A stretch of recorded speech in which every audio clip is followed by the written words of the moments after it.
안녕하십니까? 오늘 여러분과 함께 나눌 이야기는 어쩌면 지금 바로 당신의 이웃 혹은 당신의 집 안에서 벌어지고 있을지도 모르는 피눈물 나는 배신에 관한 이야기입니다. 한평생을 오직 남편과 자식만을 바라보며 살아온 한 여인이 있습니다. 검은 머리가 팥뿌리가 되도록 기쁠 때나 슬플 때나 남편의 곁을 묵묵히 지켰습니다.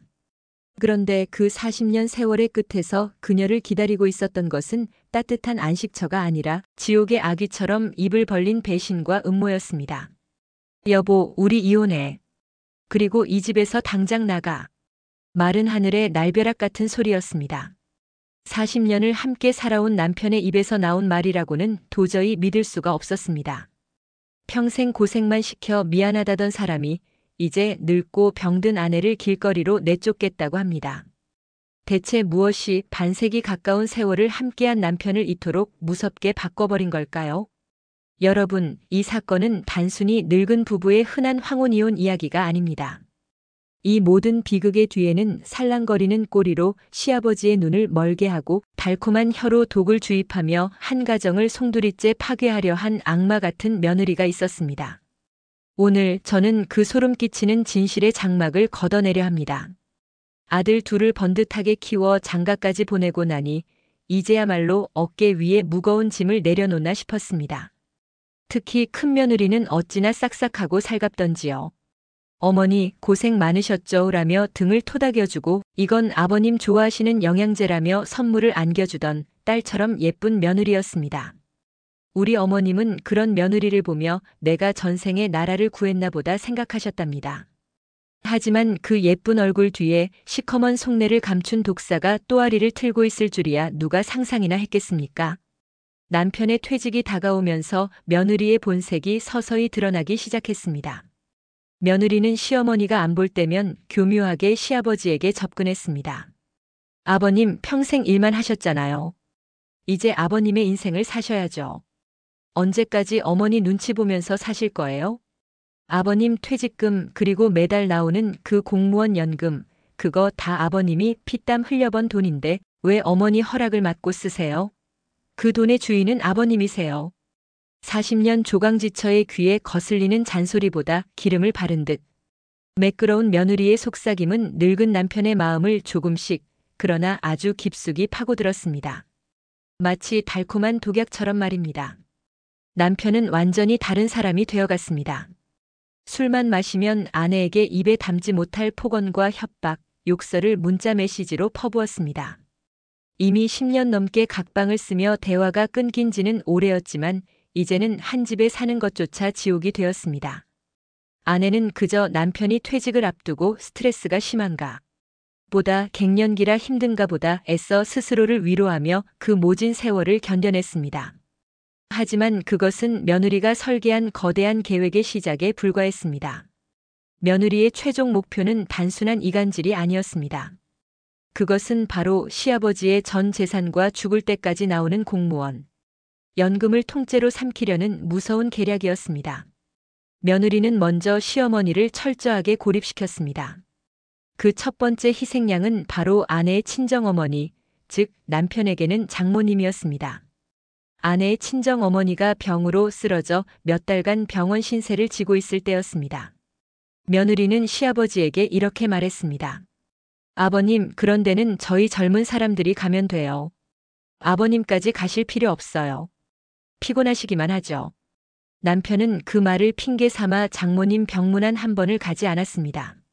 아내가 애원하고 서운함을 토로해도 못 들은 척 외면했습니다. 결국 장모님은 사위 얼굴 한 번 제대로 보지 못하고 눈을 감으셨습니다. 아내의 가슴에는 평생 지워지지 않을 한이 맺혔지만 남편과 며느리는 눈 하나 깜짝하지 않았습니다. 아내의 가장 큰 버팀목이었던 친정과의 연결고리를 그렇게 잔인하게 끊어버린 겁니다. 이제 며느리는 남편의 손에 이혼이라는 칼을 쥐어주고 그 칼로 아내를 찌를 명분을 만들어주기 시작했습니다. 정말 기가 막힌 작전이었습니다. 아내는 답답하고 외로운 마음에 고향 후배인 한 남자와 가끔 통화를 하거나 문자를 주고받았습니다. 그 후배는 점집을 운영하는 사람이었는데 그저 신세 한탄이나 들어주는 사이, 그 이상도 이하도 아니었습니다. 그런데 며느리는 이 사실을 알아내고는 시아버지에게 불쏘시개처럼 던져주었습니다. 아버님, 어머니가 웬 남자랑 그렇게 자주 연락을 하신대요. 아버님은 평생 어머니 하나 보고 사셨는데 어머니는 아버님 몰래 딴 생각을 품고 계셨나 봐요. 저러다 아버님 재산까지 저 남자한테 다 갖다 바치는 거 아니에요? 남편의 눈이 뒤집혔습니다. 40년간 자신의 수발을 들고 자식들을 키워낸 아내를 한순간에 바람난 여자, 부정한 아내로 낙인 찍어버렸습니다. 며느리가 원했던 그림이 바로 이것이었습니다. 아내를 유책 배우자, 즉 혼인 파탄의 원인을 제공한 사람으로 만들어야 위자료는커녕 재산 한 푼 주지 않고 내쫓을 수 있었기 때문입니다. 모든 준비를 마친 남편은 며느리의 각본대로 움직였습니다. 2016년 6월 30일 남편은 아내를 데리고 법원으로 가 협의이혼 서류를 내밀었습니다. 하지만 재산분할 액수를 두고 이야기가 맞지 않자 남편은 그 자리에서 서류를 집어 던지고는 그럼 소송으로 가 라며 아내를 홀로 남겨두고 가버렸습니다. 그리고 불과 한 달도 되지 않아 아내의 집으로 이혼 소장이 날아들었습니다. 그리고 얼마 뒤 남편은 아내가 수십 년간 살아온 집에서 당장 나가라며 소리를 질렀고 아내는 결국 자신의 집 몇 가지만 챙겨 경기도의 작은 원룸으로 쫓겨나듯 나와야 했습니다. 남편과 며느리는 이제 모든 것이 자기들 뜻대로 되었다고 생각하며 축배를 들었을지도 모릅니다. 하지만 그들의 추악한 시나리오는 법정에서 산산조각 나기 시작합니다.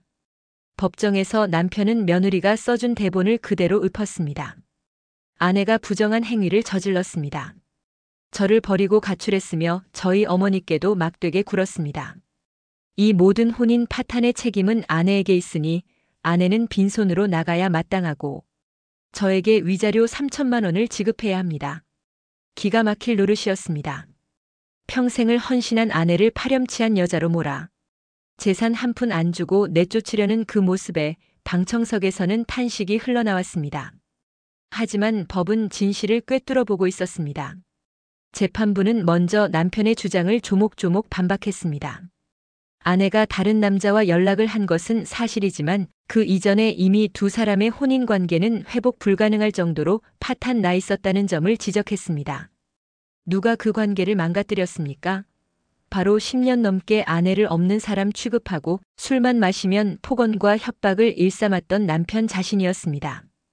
따라서 아내의 연락은 이혼의 원인이 아니라 이미 망가질 대로 망가진 관계의 결과에 가깝다고 본 것입니다.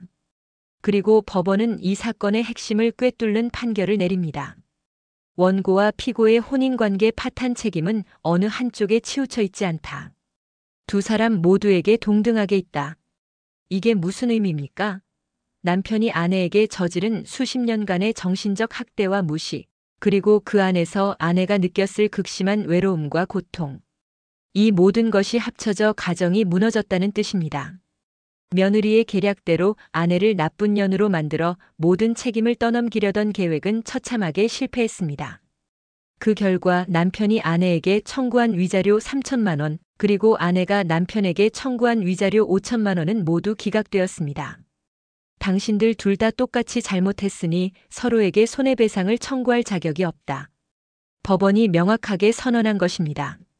이 판결이 선고되는 순간 남편의 얼굴은 하얗게 질렸고 그 뒤에 숨어있던 며느리의 검은 야망에도 첫 번째 균열이 가기 시작했습니다.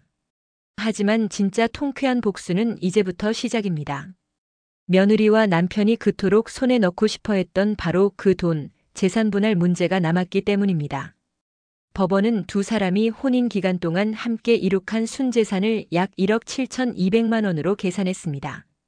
그리고 아내의 기여도를 인정하여 이렇게 판결했습니다.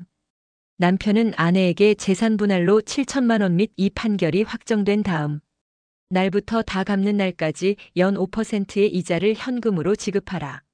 며느리와 남편의 입이 떡 벌어졌을 겁니다. 아내를 빈손으로 내쫓기는커녕 당장 현금 7천만 원이라는 거액을 떼어주게 된 것입니다. 하지만 여러분, 이게 끝이 아닙니다. 며느리가 진짜로 노렸던 노다지 시아버지의 공무원 퇴직연금에 대한 법원의 판결은 그야말로 활용점정이었습니다. 재판부는 판결문에 한 줄 한 줄 힘주어 이렇게 썼습니다. 남편이 이 판결 확정일 다음 날부터 사망하기 전날까지 공무원 연금공단으로부터 지급받게 될 퇴직연금 중 50%, 즉 그 절반을 아내에게 분할한다. 여러분, 이게 얼마나 무서운 판결인지 아시겠습니까? 남편이 죽는 그날까지 매달 나라에서 나오는 연금의 절반이 자동으로 꼬박꼬박 아내의 통장으로 들어간다는 뜻입니다. 만약 연금이 300만 원이라면 150만 원은 남편이 손도 대지 못하고 아내에게 곧바로 이체되는 것입니다.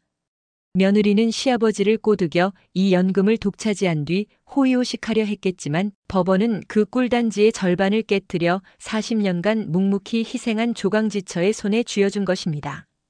결국 어떻게 되었습니까? 남편은 아내를 내쫓고 재산을 독차지하려다 오히려 목돈 7천만 원을 떼어주고 평생 연금의 절반까지 빼앗기게 된 신세가 되었습니다. 며느리의 달콤한 혓바닥에 놀아나 40년 의리를 저버린 대가가 얼마나 참혹한지 이제야 뼈저리게 깨닫고 있을지도 모릅니다. 오늘 이 이야기는 우리 모두에게 경종을 울립니다. 특히 자식의 교묘한 이간질에 평생을 함께한 부부의 신뢰가 얼마나 허무하게 무너질 수 있는지를 똑똑히 보여줍니다. 기억하십시오. 마지막 순간까지 내 곁을 지킬 사람은 돈을 노리는 자식이나 며느리가 아니라 수십 년 세월의 풍파를 함께 견뎌온 나의 배우자뿐입니다. 추악한 탐욕에 눈이 멀어 동반자를 배신하는 것만큼 어리석은 일은 없습니다. 법의 심판은 이처럼 냉정하고 인과의 법칙은 반드시 존재하기 때문입니다. 지금까지 시청해 주셔서 감사합니다.